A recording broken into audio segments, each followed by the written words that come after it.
কেমন ছিল সুলতানি ও মোগল আমলের ঈদ মিছিল। 1204 খ্রিস্টাব্দে বঙ্গদেশ মুসলিম অধিকারে এলেও নামাজ, রোজা ও ঈদ উদযাপনের প্রচলন হয় তার বেশ আগে থেকেই। তবে ঘটা করে ঈদ পালনের রীতি শুরু হয় স্বাধীন সুলতানি আমলে। ধারণা করা হয় সেই আমলেই প্রথম ঢাকা শহরে উৎসব মুখর পরিবেশে ঈদ উল ফিতর ও ঈদ উল আজহা পালন করা হয়। তখন কৃষি নির্ভর গ্রাম বাংলায় বসবাসকারী মুসলমানরা যার যার সাধ্য অনুযায়ী ঈদের আনন্দে মেতে উঠত। ইবাদত, খাওয়া দাওয়া ও আনন্দ উৎসব সবই ছিল তাতে। তাদের এই আয়োজনে ভিন্ন ধর্মের লোকজনও সামিল হতো। ধর্ম বর্ণ নির্বিশেষে আনন্দ ভাগাভাগি হতো। তবে তখনকার সময়ে সাধারণ মানুষের ঈদ আয়োজন এত ব্যয়বহুল ছিল না। ঐতিহাসিকদের মতে পরবর্তী সময়ে বঙ্গদেশে ঈদ উদযাপনকে আরও প্রাণবন্ত করে তোলে মোগলরা। মোগলদের সময় ঈদ উদযাপনের একটা গুরুত্বপূর্ণ অংশ ছিল ঈদ মিছিল। রাজধানীতে ঈদের দিন মোগল সম্রাটরা নামাজ পড়তে যেতেন মিছিল করে।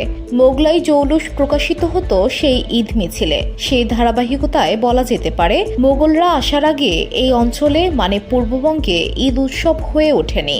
মোগল রাজধানী আগ্রা থেকে এত দূরে উৎসব করার সুযোগ থেকে বঞ্চিত হতে চাইতেন না মোগলরা। 1610 সালের পর থেকে আগ্রার অনুকরণে এখানকার ঈদ উদযাপনটা হয়ে ওঠে জাঁকজমকপূর্ণ। মোগলদের ঈদ উদযাপন হতো 2-3 দিন ধরে। চলত সঙ্গীত ও নৃত্য পরিবেশন। আত্মীয় স্বজন, পরিবার পরিজন নিয়ে একরকম মেলাই বসে যেত। তখনকার ঈদ উদযাপনের চিত্র পাওয়া যায় সেই সময়কার সুবাদার ইসলাম খাঁ চিশতির সেনাপতি মির্জা নাথানের বর্ণনা থেকে।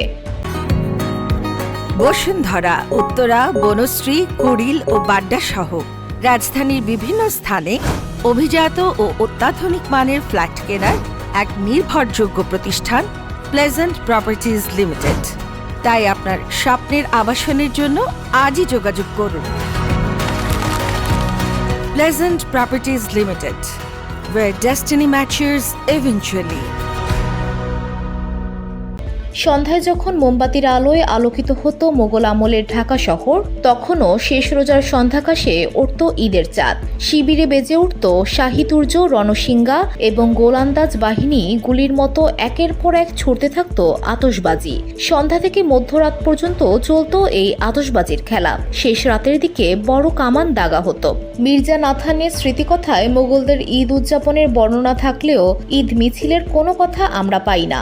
কিন্তু এটা মাথায় রাখতে হবে, ঢাকার তৎকালীন সুবাদার ইসলাম খাঁ নিজের রাষ্ট্রীয় কর্মকাণ্ডে সেই সময়কার ক্ষমতাসীন মোগল সম্রাট জাহাঙ্গীরকে অনুসরণ করতেন, যদিও সেটা সম্রাট পছন্দ করতেন না। সাধারণ দর্শকের পাশাপাশি ঢাকার অভিজাত শ্রেণীর লোকজন সহ থাকতেন ঢাকায় অবস্থানকারী ইউরোপীয়রাও। VOD Bangla news desk.